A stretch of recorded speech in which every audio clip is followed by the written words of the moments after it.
Israel की लाख कोशिशों के बाद भी लेबनान का हिजबुल्लाह शिकंजे में नहीं फंस पा रहा है। पहले हवाई ऑपरेशन और अब जमीनी ऑपरेशन के बावजूद हिजबुल्लाह के तेवर पहले की तरह बरकरार हैं।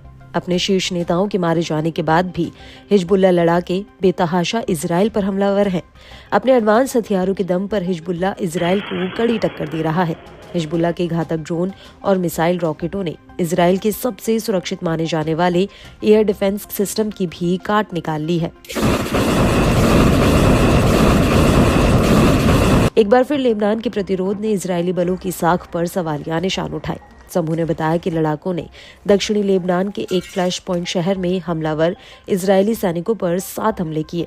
हिजबुल्लाह ने अपने हमलों की जानकारी देते हुए बताया कि उसने नबातीह प्रांत के एक बड़े शहर खियम के पास इजरायली बलों पर हमले किए।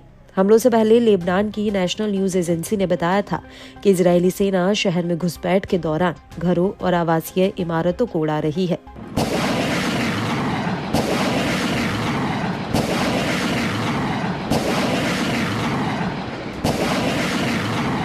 हिजबुल्लाह ने इजरायली मिलिट्री साइट्स के खिलाफ अपने 29 ऑपरेशनों का दावा किया, जिससे दक्षिणी लेबनानी शहरों और गांवों में इजरायली सेना की आगे बढ़ने की कोशिशों को रोका गया। इन ऑपरेशनों में हिजबुल्लाह ने दक्षिणी लेबनानी शहरों और उत्तरी इजराइल में इजरायली सेना की टुकड़ियों पर रॉकेट और ड्रोन हमले किए। इसके अलावा हिजबुल्लाह ने पश्चिमी सेक्टर के आसमान में एक इजरायली हरमीज 900 ड्रोन को सतह से हवा में मार करने वाली मिसाइल से तबाह किया। लड़ाकों ने अभियान की शुरुआत एक तरफा ड्रोन के हमले से की। इसमें कब्जे वाले हाइफा के उत्तर में हाइफा नौसैनिक अड्डे को निशाना बनाया गया, जहां मिसाइल नौकाएं और पनडुब्बियां हैं, जो लेबनान फिलिस्तीनी बॉर्डर से 35 किलोमीटर दूर है। लड़ाकों ने खियाम शहर के पूर्व में इजरायली सेना के एक समूह को निशाना बनाकर रॉकेटों से हमला किया।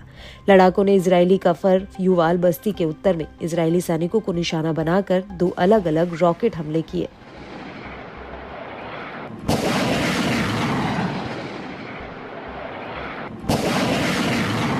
लड़ाकू विमानों ने पहली बार लेबनान फिलिस्तीनी सीमा से 150 किलोमीटर दूर हदसोर एयरबेस को निशाना बनाया, जहां टोही और लड़ाकू स्क्वाड्रनों वाला एक प्रमुख वायु विंग तैनात बताया जाता है। इसके अलावा हिजबुल्लाह ने दावा किया कि लड़ाकों ने पहली बार इजरायली अर्ली वार्निंग पोस्ट पर भी हमला किया, जो कब्जे वाले सीरियन गोलान के माउंट हरमोन पर है। लड़ाकों ने रॉकेट की बौछार से अक्का शहर के उत्तर में गोलानी ब्रिगेड के एडमिनिस्ट्रेटिव हेडक्वार्टर को निशाना बनाया। लड़ाकों ने एक के बाद एक कुल 10 बार खियाम के पूर्व में इजरायली सेना के एक समूह को रॉकेटों की बौछार से निशाना बना डाला। लड़ाकों ने मेतुल्ला बस्ती में तैनात इजरायली सेना को टारगेट कर रॉकेट से हमला किया। लड़ाकू विमानों ने इन जैतिम बेस पर भी इजरायली फौज पर रॉकेटों की बौछार की। अलमनारा बस्ती में इजरायली सैनिकों की टुकड़ी को निशाना बनाया। इसके अलावा तायर हरफा कस्बे में इजरायली सेना के साथ सीधा संघर्ष हुआ। बताया जाता है कि लड़ाकों ने तायर हरफा शहर के पश्चिमी हिस्से के एक घर में इजरायली सेना की घुसपैठ पर नजर रखी, जहां एक बख्तरबंद वाहन को नष्ट कर डाला। मध्यम दूरी की मशीन गनों और कई घातक हथियारों का इस्तेमाल किया, जिससे इमारत के कुछ हिस्से इजरायली बलों पर गिरे। इस बीच न्यूयॉर्क टाइम्स की रिपोर्ट ने बड़ा दावा किया है।